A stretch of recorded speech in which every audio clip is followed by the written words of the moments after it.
Tu seras une couronne éclatante dans la main de l'Éternel, un turban royal dans la main de ton Dieu. On ne te nommera plus délaissé, on ne nommera plus ta terre désolation, mais on t'appellera mon plaisir en elle. Et on l'appellera ta terre épouse, car l'Éternel met son plaisir en toi, et ta terre aura un époux. Comme un jeune homme s'unit à une vierge, ainsi tes fils s'uniront à toi, et comme la fiancée fait la joie de son fiancé, ainsi tu feras la joie de ton Dieu. Ésaïe 62, 3 à 5.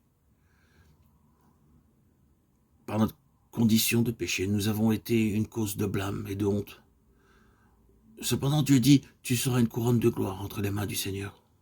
Un diadème montre l'autorité. Notre autorité sera manifestée lorsqu'au ciel, nous jugerons les anges. Notre Seigneur désire que nous soyons comme une fiancée et un fiancé.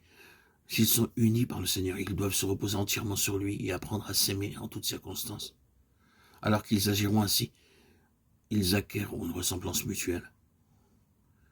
Dieu dit, je ferai de vous une couronne de gloire entre mes mains.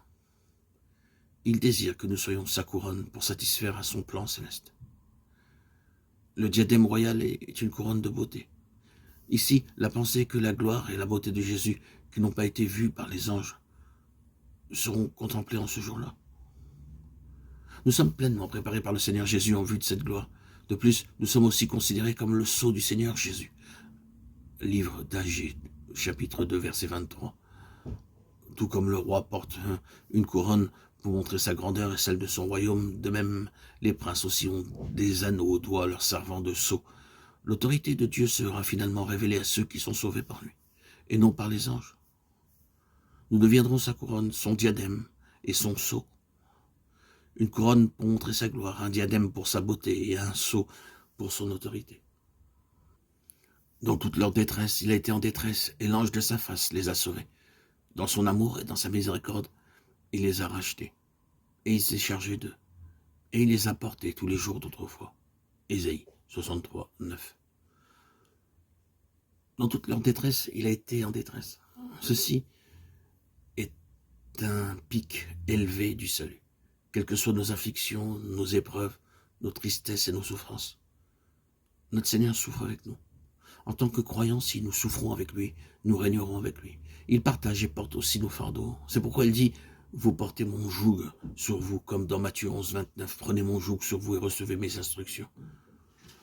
On utilise généralement deux bœufs pour tirer une charrue, et c'est le bœuf de droite qui supporte l'effort. Lorsqu'on doit labourer un champ, le bœuf qui devra supporter la plus lourde charge et produire le plus grand effort est placé à droite. Il en est de même pour le Seigneur Jésus-Christ. Il porte le poids de notre fardeau, de sorte qu'ensemble nous portons le joug. Lorsque nous souffrons, le Seigneur souffre aussi.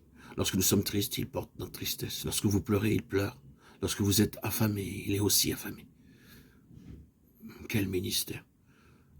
Notre Seigneur déclare, j'ai été avec eux dans leur détresse. C'est pour cette même raison que notre Seigneur Jésus refusa de prendre part à la fête céleste, à moins que nous n'y soyons aussi.